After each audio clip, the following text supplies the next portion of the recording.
Welcome to Corks and Conversation with Maggie Smith. Yes, I am so excited to talk to her. Her book, Truth and Other Lies, Book. was such a page turner. I know. And it's classified as women's fiction, but it definitely has this crime fiction edge Oh to yeah. it. So I'm curious about that. Yeah, I'm really excited to talk to her about that. And just the two genres, we don't really do much, women's fiction, which I'm not even sure what that title means. And so it'd be really exciting to talk to her about that. Um, but first, let me tell you, before we get started, let me tell you about Maggie. I'm very excited about this. Maggie Smith's writing centers on women, our favorite, and the challenges they face in dealing with what life throws their way. Maggie also, we have something in common. She also hosts a podcast. It's called Hear Us Roar Podcast, which I love the title of that. And that features interviews with debut authors, women's fiction authors, which is so cool. I can't wait to talk to her about that too. She also serves as a board member for the Chicago Writers Association, where she does several things. She edits the Right City magazine. She contributes to a monthly or quarterly, excuse me, I think it is, blog posts. She oversees an independent bookstore feature. Busy. Maggie, I know she's busy. Maggie is the graduate of Northwestern University's Medill School of Journalism, and now she lives in Milwaukee, Wisconsin. She's kind of a in my neighborhood kind of gal, which I love. Hmm. Um, we never have anybody else on here that has snow, I swear. So I'm very excited about that. So Truth and Other Lies, which again, I'm holding up if you're watching this on YouTube. I love the cover. Isn't it beautiful? Hmm. Yeah. It is her debut novel, and it is described as, I love this, The Devil Wears Prada meets All the President's Men. And it's coming out to rave reviews. I'm going to give you a couple here to wet your whistle, and everyone's going to want to order this, I hope, after hearing this. This is from Kirkus Reviews. It's an engaging and topical tale of politics and journalistic ethics with a feminist slant. Interesting. I know, isn't that a great review? And if that isn't enough, one of our dear friends, Hank Philippi Ryan, who you can always trust. You always listen to Hank. And Hank Right. says, Everybody should listen to Hank. listen to Hank. Hank says, what a terrific book. It's twisty, timely, and rivetingly thought-provoking. Yeah. So She would know because she's also a journalist, like the main character. I know. So it's a Mhm. perfect person. And she writes really twisty books too. So I thought that was a great endorsement as well. So Maggie, welcome. It's so nice to have you with us today. Thank you very much for having me on. Great. We were just talking about your background. If you guys get on YouTube, you have to look at this collage she has of Instagram posts put onto artwork, basically. Yeah, they're stretch canvases of different posts that I've done about books that I love. Some people that I've interviewed on my podcast, but other people that I just love their book. So that's nice. What a great I know. support of other writers. We Wow, did look at. See, that. I'm not you got books using themselves. my time. I just have piles of books. Just Every so often, I books. try to get them to look the right way so somebody can see them. Anyway. Well, before we get started with everything, we like to talk about our wine because we're all having some wine today. Look, so I got it right here. I brought my. I know. I think and I've had to buy this twice because, of course, I missed. Because you drank it the first time, and then we had to reschedule, so you had to buy two. I know. So what we are drinking today, and they're holding up on YouTube, is Butter Chardonnay. Because, Maggie likes a Chardonnay, and we said, let's find something. And, that looks really good. And while you guys are sipping it, I will give you the description that I found on their website because I just thought it was kind of fun to read. It's, wow. Butter Chardonnay is rich, bold, and luscious. Made in the tradition of quality Californian winemaking, the grapes we select are juicy, ripe, and bursting with flavor. Let's hope so. We cold ferment this easy-to-love Butter Chardonnay to a lush creaminess and age it in our unique blend of oak. Butter brims with stone fruit and baked lemon notes and has a lovely long vanilla finish. Simply put, it melts in your mouth. Like butter. Like butter. I wonder if that's where they got the name. Yeah. Let's take a sip and let's have a toast to you and your book birthday. Yeah, Well, thank book you. birthday. Thank you. Cheers. Mm. It's a long Yum. time coming, I'll tell you. Wow. Really? As you all know, it just takes forever to get your first one out the door. Well, that wine Oh, tastes yeah. delicious. And Yeah. I'm delighted to cheers to your long effort work coming. Yeah, exactly. This is Yeah. the hardest thing I've ever done. I've done so Really? many things in my life, but this is by far the hardest, writing a novel. Yeah. And when you say the hardest, are you saying the writing part or the editing part or the publishing part or Yes. all? All of that.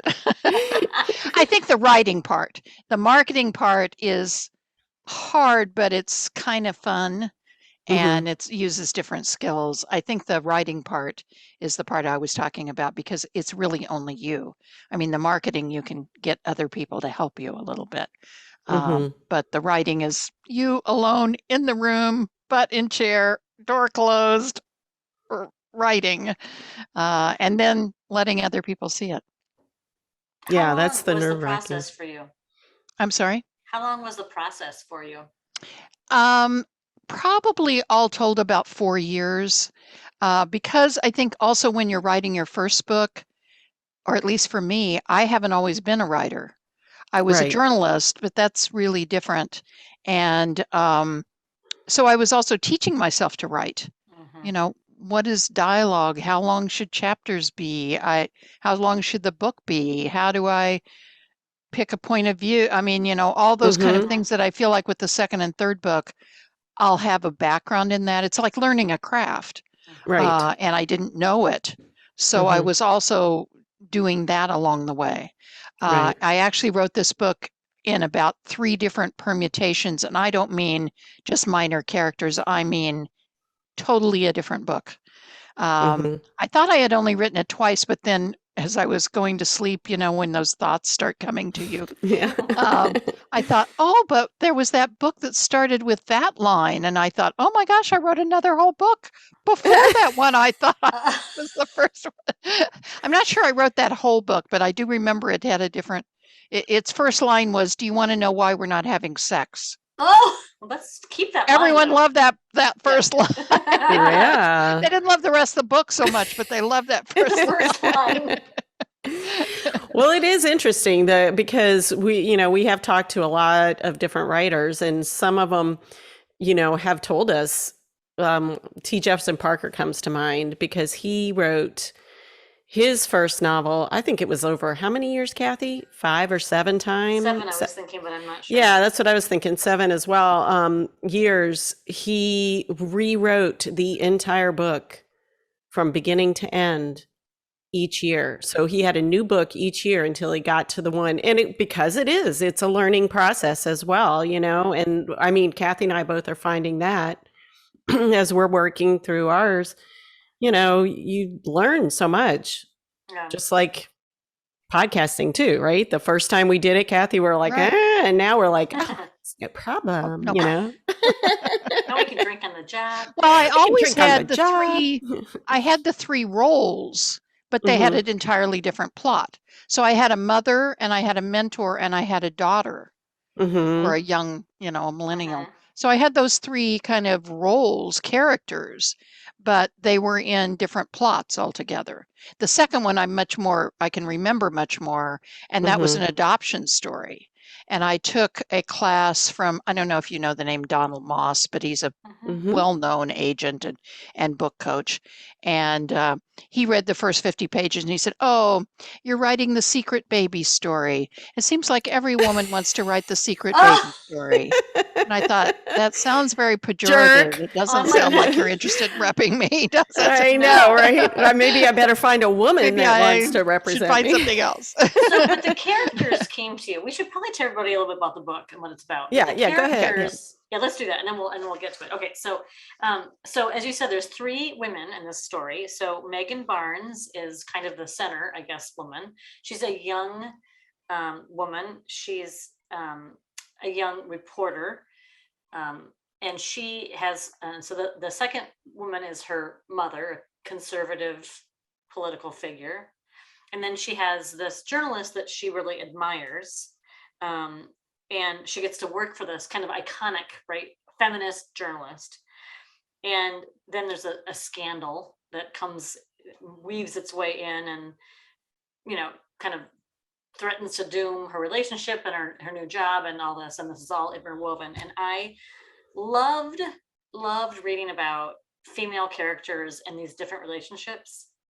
And I was so curious, we've got Megan and her mom, and they have different political ideologies. They have, the whole mother-daughter thing. Daughter moves back home. Then we have the daughter and the mother aged, but, the kind of iconic mentor role. Mm-hmm. And I just loved that juxtaposition because, when you're a young woman, I always looked up to older women, right? So they've got the difficulties of their mom and she's looking up to this person, and is that who she should be looking to? And I wanted to know why, especially now that you've said you've written these three women in different plots, why was those relationships, why were those what you wanted to tackle? Well, I tell the story that I started writing by going to a class. I was really looking for a creative outlet. I was owning this company, and so I was in the business world, and I wanted a creative outlet. And my husband has been, for the entire time we've been married, he's been saying, "Don't sing."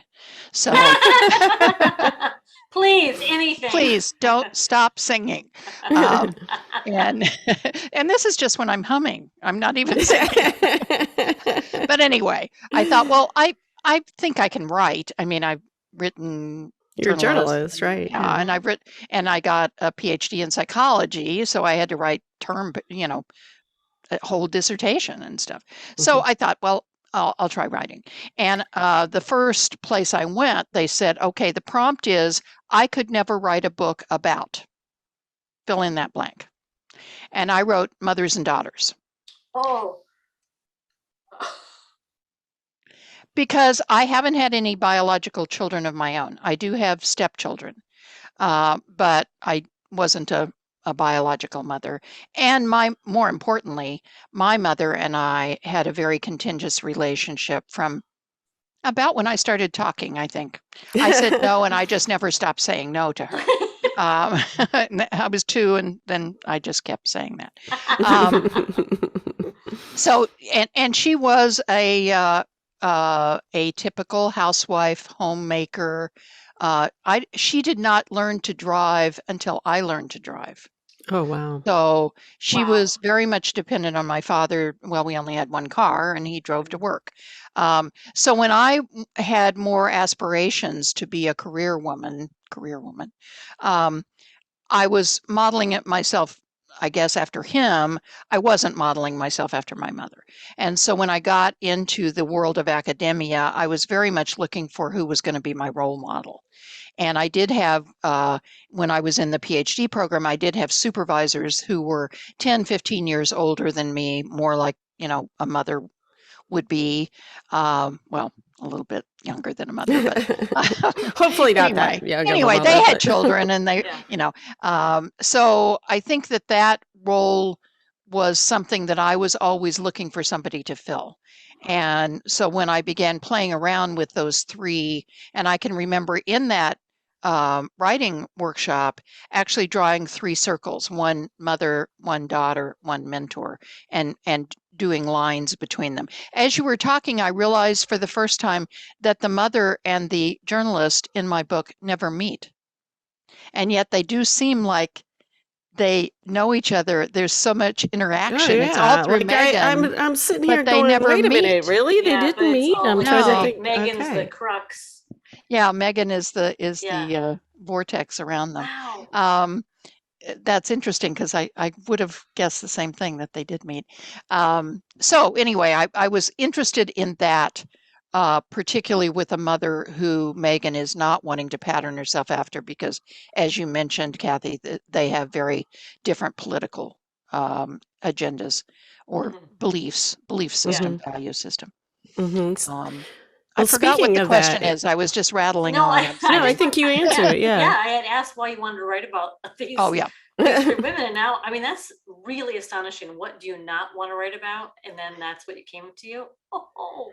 Well, and then you look at, okay, so then we have the characters, and this. Now you've also thrown in there a lot of polarizing topics, Right? And first, I was thinking, well, were you nervous, or was your editor, about how readers would respond to these polarizing what's been things? interesting? I guess I really never thought about it per se. Like, well, don't talk about. I think the abortion maybe that was the tricky one. But I thought, let's be real. Let's and when I was starting to write it, it was a couple of years ago. So abortion has gotten to be more and more a topic that is dividing people than it was even back then. It's been interesting to me as I've read reviews, and I know you're not supposed to read reviews, but I do. Everybody does. They just say, let's be honest, everybody reads them. But even those people who say, oh, I don't like politics, or I was, abortion, I don't want to hear any more about politics or abortion or gun control or any of that stuff, still come out in their reviews saying that I was very even-handed with it, and that I presented all viewpoints, maybe not evenly, but at least I wrote the opposing views with respect. Yeah, I did feel that as well as a reader. Yeah. And so, because if we never talk about them, this just becomes more and more polarizing. Right. And so that makes me wonder too, because we were discussing in the opening, the difference between women's fiction and crime fiction. I mean, is there maybe more leeway on what you can talk about in women's fiction than crime fiction, because that genre is more narrow, and it's like, okay, talk about the crime, we don't want to talk about the feelings or something. I don't know. Well, I think in crime you're more likely to be showing the things. You're more likely to be showing a rape or an after effects of abortion, or even the abortion, or attacks, on a female. And I don't show any of that. I mean, mine is really off camera, so it's just really referring to it. I take it up to the point, and then we see a little bit of the aftermath. And in one case, it's a very old secret. So I think crime is a little bit more in your face than women's fiction is. Women's fiction traditionally has been very centered around the family. So its definition from the Women's Fiction Writers Association, which I'm active in, is that the main character goes on an emotional journey, an emotional arc, so they are different at the end. Well, that could apply to tons of literary fiction. Anything with a character, right? Most anything with a character that isn't purely adventure. Yeah. So, and then you get into, well, why isn't there men's fiction? And but women's fiction a lot of times does have mother, father, siblings, sisters, children, cottages, grandmother leaving you a old family home, that kind of thing. It tends to kind of center around the home. And there have been a few of us in the association lately, in the last few years, that have begun writing things that mine really centers, I think, around the workplace. It's really much more about what these people are doing to earn a living. Even the mother is running for office, and we see them in there's another character that's a secondary character, Becca, but she's Megan's best friend, and that relationship is really why Megan comes home, not to be with her mother, but to be with her best friend. And she's a nurse, so we see her in her milieu, and we see certainly Megan in a new job that she takes in PR when she can't get a job in journalism because of her mother's run for office. So it's very much centered around not only women, but what they're doing for a job. Yeah, and I guess now it does seem a little bit more clear when you put it that way.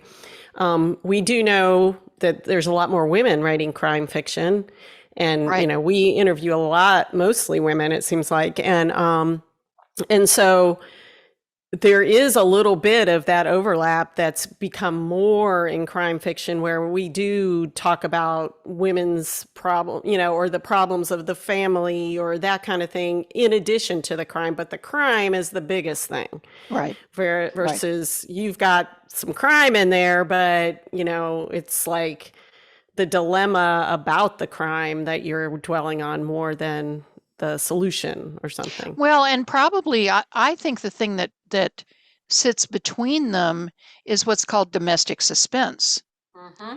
So the crime hasn't happened yet. It's not a detective necessarily. The second book I'm writing is about a woman that's being stalked. Ooh. So it has some women's fiction characteristics because, again, she has a daughter and a teenage daughter this time. But also that is oftentimes the domestic suspense genre is dealing with what women are going through rather than it being a case that they're working on or a murder that's already happened. It may be something that they're afraid is going to happen and then wanting to protect members of their family or something like that. So I'm curious what you said about, so if a man wrote a similar novel about his father and a mentor he had, what would that be? What genre would that be under? I mean, there are certainly lots of people have done that. Yeah, I'm thinking there's a lot of Ernest Hemingway on up. Right, and so those are just fiction. I mean, I think that's such just literary fiction. Yeah. Why we classify? I've always followed. Well, and there are women's fiction or books that you would consider women's fiction because they are the kind of thing we're talking about, and maybe because they're written by a woman. Yeah. Anne Patchett, Celeste Ning, Jennifer Weiner. Jennifer Weiner. I follow Jennifer Weiner's her writing that she does like on like in the New York like Times. essays and stuff. Yeah. Yes, and she really talks about this stuff a lot, and I'm fascinated by the conversation because I think it's just a really interesting conversation how we classify different books. Maybe it's just a way that women can carve out a little genre for themselves and say, hey, we need some time too. Right. Hello. Hello. Well, I was going to say on the a podcast that I do, it's under the auspices of the Women's Fiction Writers Association. I've had 130 guests. One has been a man. Oh. He wrote a woman's fiction. What we considered a woman's fiction. Interesting. Novel. That's really interesting. And in fact, he won our award, one of our awards that's for the best of women's fiction. So, wow. Okay, well, then... But it was about a woman. It had the central character was a woman, which I think makes it kind of easier to say, oh, well, that's women's fiction. See, the central character is a woman. Yeah. And we went through a whole thing in the association a couple of years ago where we had discussed, well, could it be a man going through? And if it's an emotional journey, a man can have an emotional journey too. So it's all very fluid. Yeah. As it should be. It's what's better than rigid lines, right? For sure. Yeah. Yep. Read what you want. Read what you want. Exactly. I mean, the genre is only there to help people decide that, oh, that might be for me or that might not be for me. Okay, before we get to our midway question in the bottle, I want to talk about the cover. I love this cover. Did you see my Instagram post about the evolution of the cover? No. Oh, you should go back and look at that. I did a post probably maybe a week or two ago that was a carousel. It had, 10 pictures in it. And it was the beginning of just the brainstorming about different cover ideas that we had. And then just as it progressed more and more, because it wasn't anything like this. We had all kinds of ideas at the beginning. And then we kind of somewhere along the line, we were doing women's faces, 3 women's faces. And I thought, this is seeming the old term on the nose. Right. This is a little on the nose for me. Could we come up with something that would kind of connotate women's issues? And then we came up with the idea that if we had 3 different scarves, we came up with scarves, and then we came up with 3 different colors of scarves that would be blended together, like the 3 characters. And then we came up with the tagline, 3 women, 2 secrets, 1 lie, which kind of goes with the cover. Um, so, and then from there, we just played around with the Well, that sounds like a fun colors. That process. does sound fun. What a Yeah. cool There's time would it one be? fun part about it. Well, and I'm with a small publisher, and I oftentimes tell people, well, if I was with Harper and Row, there's no way I could have done that. They would Yeah, have said, "Here's your cover. Hope you like right. it. If you don't, so sorry." Yeah, So I came out of an art background, and I also have kind of a thing on Instagram where I post about covers. I do cover comparisons and kind of say cover trends. And so I thought, well, I have to have a really good cover then, because Yeah, it's I Yeah, important. myself absolutely. as this amateur expert. Well, you succeeded. So I was able to did. work with my the cover designer at my publisher, who she was very, very patient with me, and we went through about 2 or 3 weeks of every day back and forth. How about this? How about this? How about this? How about this? Wow. So we were That's both so very cool. open, and we came up with something that's great. So, All right, Good. let's take a little sip of our butter oh, a sip of Chardonnay. wine, yay! And Yay. Christy is going to pull out her carafe of questions. And these are kind of just Wow. random questions that you would get. I don't think I saw this on your other thing. Yeah, we do it all Oh, of our Oh, I authors. missed this one. Oh yeah, it's yeah. fun. It's always fun. Okay, so today's question is, what is your bucket list travel destination? Well, can I say a country instead of a city? I always say Yes, France. you can say whatever you want because we're totally, I always say France because I think it has so many different places I would like to go. I would like to go, of course, to Paris, but I would also like to go to the vineyards. And it also has like Marseille and places that are, and then Amalfi Coast and places like that, which are more coastal and cool Côte like that. d'Azur. Yeah, and then the Provence with the perfumes, and I'd even like to go to the historical sites, like going to the beach at Normandy where we landed and like that. So I think that country would be an interesting place to just stay for a month and go to all those different regions. That is doable. That's a doable one. I mean, Now, I lately, since the pandemic, or maybe a little bit before then, I've developed kind of a little fear of flying.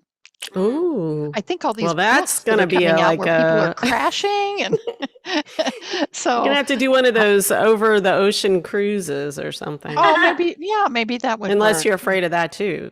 No, Because then I've you're going to done be out in the cruises open before. ocean and, no No, land in that's okay. sight. That's okay. I'm trying to freak her out, right? I, What about you, Kathy? oh, for my Like bucket list, where would you want to bucket go? list, it would be I have somewhere too with, many, I think. yeah, I would say I have a lot, but bucket list would be like the Maldives, like somewhere with that. That is too long of a flight, frankly, for me. Like, I agree with you, Maggie. I don't love flying. And lately it does look a little scary. People seem a little bit unhinged. But somewhere with sand, I think would be really cool. And I'm going to say, add this caveat: I'd like to be able to go for like a long period of time. Do you know what I mean? Like Right. a long enough vacation where you're not like, okay, it's been 2 days, I have 4 days left. That kind of Yeah, just that you clock. just get into the whole rhythm of it, and then it's almost time to be going. Yeah, Yep. because it takes some time, I think, to just truly. Well, I wouldn't know because it's been a long time since I've traveled, right? Since before the pandemic. But Yep. I mean, it truly took like a beach vacation or something. But we are traveling this summer, so I'm hoping. But it does take some time to just unwind. Absolutely. Right. Yeah. Right. Yeah. And mine is like Australia, so that's such a That's a long long flight, time to and be it's on a a plane. huge country, so I think I'd have to stay there a long time. Yeah. I just watched an interview with Karen Any Slaughter. listeners from Australia who want to host me? I just watched an interview that Karen Slaughter did, kind of in anticipation of her new Netflix series. Oh yeah, Pieces of Her or something. Yes, which if you haven't started watching, it's really good. Is it? It's really good. But she was talking to, and I'm mortified that I can't recall this author's name, and I will correct myself after we're done.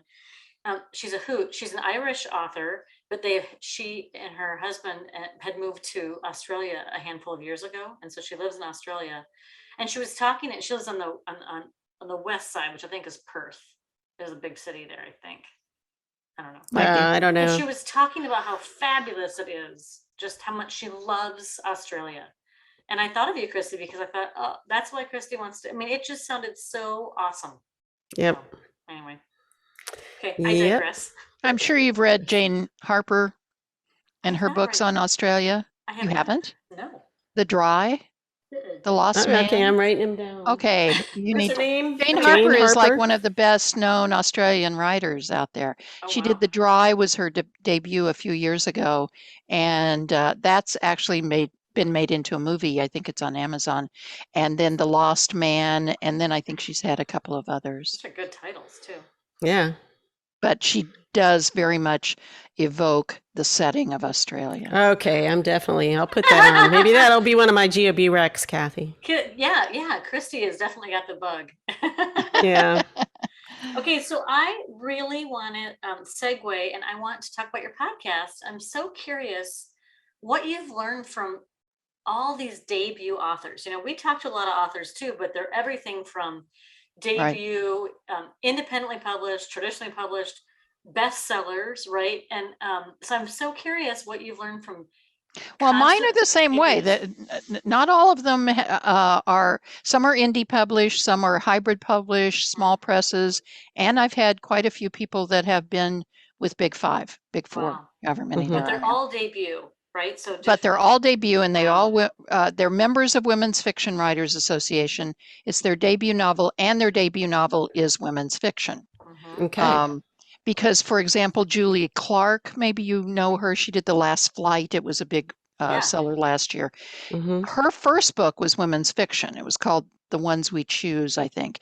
And she was on the program. But now The Last Flight is very much going into more of the domestic suspense and the suspense thriller kind of. And her latest one, The Lies We Tell, or something like that, is also in that genre. So they sometimes switch genres, and we have had people that were in the romance genre that switched to women's fiction, and we had them on the program even though that wasn't their first novel. It was their first women's fiction. Okay. But anyway, to say I've had 130 people on. I do it once a week, and every Monday when I do it, I come down and I say to my husband, that is the most interesting person I have ever. And he says, you do realize you say that every week. And yes, but she really was. Like, it's true. We feel the same way, don't we, Cathi? Every time. Not too long ago, I interviewed somebody who was a roadie with Nora Jones. Oh, that cool. So she was we're going to have to listen to that episode. Specialist, a lighting technician for Nora Jones, and she rode around on the bus and whatever.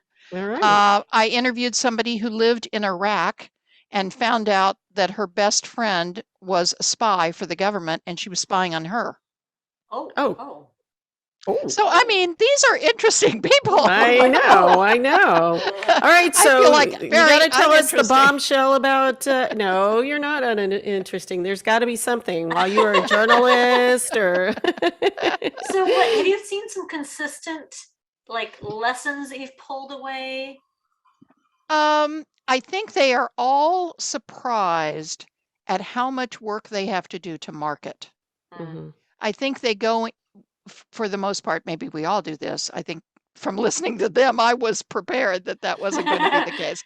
And maybe we're all starting to share this information a little bit more, so nobody's quite as surprised. Yeah. But a lot of them were surprised that they couldn't just write the book, find an agent, and then go write the other book. Don't you wish that was the case, though? I really do. All right. I know. It was a shocker just to learn that, not even to live it. Not only you know what I mean? that you probably will have to put some of your own money into it. Oh, yeah. I think the of course, the indie publishing people knew that, but the small press and the hybrid press maybe knew that. Even the big four. Well, what do you mean when you say you have to put your own money into it? Well, in the case of hybrid press, they are paying for the print run. Almost everybody is hiring a publicist of some kind. aside from what their publisher may. With a small press, in my case, for example, the small press had no marketing department. So it was on me or for me to hire somebody to help me. In the case of the big four, they will have a marketing plan, but unless you're one of their top 10 titles this year, it's not going to be a whole lot. And a lot of debut authors, they're really invested in having their first book be a success. So they oftentimes will hire an outside publicist as well. So it's mostly in the marketing aspect, or like even if say you are, with somebody that has some marketing, some publisher that has some marketing, you probably still, if you really want to go for it and you have to travel. I mean, not during pandemic, but before they would travel. And I guess you probably have to pay your own way a lot of places. Definitely. So it's a good thing if you like to travel. Well, sometimes you're paying for ARCs. Really? Those 2 books that you held up, I'm imagining you got them, you had to have gotten them because it wasn't published when you got them. I paid for those. Oh, well, thank you. I got 10 from my publisher. Wow. I think I paid for 150. I was going to say 10 isn't even close to what you would need. No. Because you've got to get bloggers and you've got to get podcasters and media coverage. And you've got to enter contests. I have one contest I entered where I had to come up with 16 books to give to people. Wow. Okay, who's going to pay for that? That's going to be the author usually. Yeah. And then it's not just paying for the book. You pay $5 to ship it. Yeah. Yeah. So, and the time that it takes to do all that too is time that you can't put towards other things. Yes. But I think about authors that we've had on who are with the big four or big five, however you want to look at it. And they are doing an awful lot of marketing on their own, in addition to what their publishing house is providing. So, and I think it's your career. Right. Yes, they're fronting the cost of those books in that case, but you have to, it's your job. You're the only one that's going to care as much as you do about getting your book in front of readers. Right. Right. So, and the other tricky thing I think about this is that Christie and I are actually teaching a class on how to use podcasts as part of your marketing at a conference this summer. And I really feel passionate about this because you don't know what is going to be the trigger point for someone to actually order that book, right? Or how many times they need to hear about your book. Most people aren't going to hear about a book one time and then order it, right? Don't they say that sometimes you have to be exposed to something 7 to 10 times before that's enough of an impulse for you to go, oh, I'm going to do it. Well, that's a lot. Think of how many times it would take for you to get your book mentioned in somebody's mindset 7 times. I just can't imagine. So, well, when I started, I did hire an outside publicist, and but I, was an equal partner again in that. And one of the things I said, you can go a million different ways in marketing. There's always something else you could have done. I said, podcast is one of the things I want to do because one, I am a podcaster. So I thought that would give me an interest in being, I understand how that works. I think podcasts are cool and there's a lot of them. And so I'm on a lot of podcasts as a result of having that be one of 3 prongs that I used, that I concentrated on. Another one was books to grammars, and that was the ARCs. And then Goodreads giveaways, I had a concentration on that. But there's all kinds of different ways you can go. And you have to make that choice, right? You have to somehow whittle down. You can't just willy-nilly be doing, whatever comes your way. Right. And I think, the fact, Maggie, that you have a business background has got to help you with the marketing aspect. Probably. Yeah. I'm not looking at the ROI because I know it's ugly. I know I'm spending way more than I'm going to make on royalties. I don't even know what ROI means, though. I've got an uphill climb. Return on investment. Okay, I can figure that out then. So here's what I've spent. Here's what I'm going to make in royalties. I know these are not the same number. Right. Yeah. But like you said, Cathi, it's a career that you're also building. Right. Yeah. Because it's, your birthday is fabulous. I'm so excited for you. It's such a special thing. But then this is a long game plan, right? This is like an investment. Like you have to work for the long haul.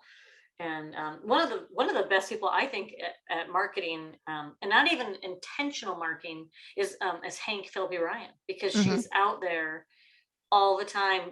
And I very much like you, I have a secret. I think that Hank is cloned, because I don't think she could do all these things. No one can. I don't know how. I don't know how she does. And then what the cool thing about Hank is when she shows up, you feel like you're the only person in the world. I know. You're right. Amazing. But you know what? But what Hank has done is that she's consistently turns out fabulous books, right? Like all the time.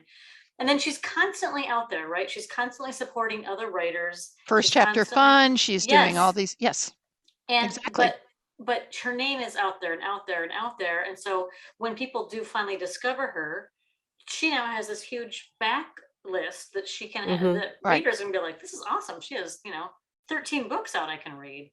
So I just think she's a real role model for that. Because today I submitted, she gave me a chance to write a column for career authors, which is one of the things that she's, and I turned it in to my publicist, who sent it to her. And within 2 hours, Hank had responded with her comments on it. Aww. I was like, this lady has to be a clone. Yeah, there's no, she's not real. But like you said, when I went and asked her for a endorsement, I did it not because I'm writing, thrillers, because I'm not, but because she was a newspaper person. I wanted a newspaper woman to say whether I got it right. And I knew she was, a big name author, but that when I approached her, I said, this is why I'm going to you and not, because of the journalism aspect. Yeah. Exactly. Awesome. Wow. Well, fun. I love it. Anyway, so Cathi. Yes, Christy. Before we go, we need to ask the final question. Final question. Yes. And this is going to be a good one because we have one book out, so I know it's going to be from this cast of characters. You think? Remember one time somebody did it on the book they were writing. I was like, all right. But okay, which of your characters would you like to share a meal with, and what would it be? Oh.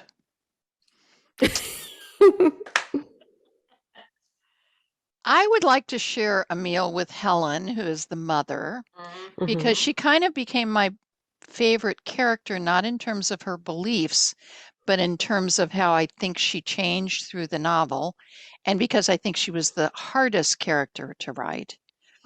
And because she seems to be going on her own journey at the end of the book, to the point where I have even thought perhaps I might write a sequel that is her. Oh, that would be cool. So she would be, and where would I go? Well, I would go to Chicago, obviously. I'm in Milwaukee, but that's only 90 minutes from Chicago. So I can take the train down. And maybe it would be fun to go to that, I'm blanking on the name. I think starts with a B, that I have it's a real restaurant in Chicago that I've been to, Brasilio's or something like that, that is in the book, because that would be kind of And Chicago does have a lot of good restaurants. I'd be there with a fictional character in a real restaurant that I wrote about. That sounds like meta to me. That sounds yeah, that is meta. All right, Maggie, our listeners are going to have more questions, and they want to get more information about you. Where do they go? Well, my website is maggiesmithwriter.com. And the place I mainly hang around with on social media is Instagram. And there I am, Maggie Smith Writes, WRITES. So one of those two places. Awesome. Perfect. Well, we're just so thankful that you were able to do this with us. And I think thank you for having me on. It was absolutely great fun. Yeah, and we still have one more cheers to do. Oh, okay. Happy book birthday. Happy birthday. Thank you.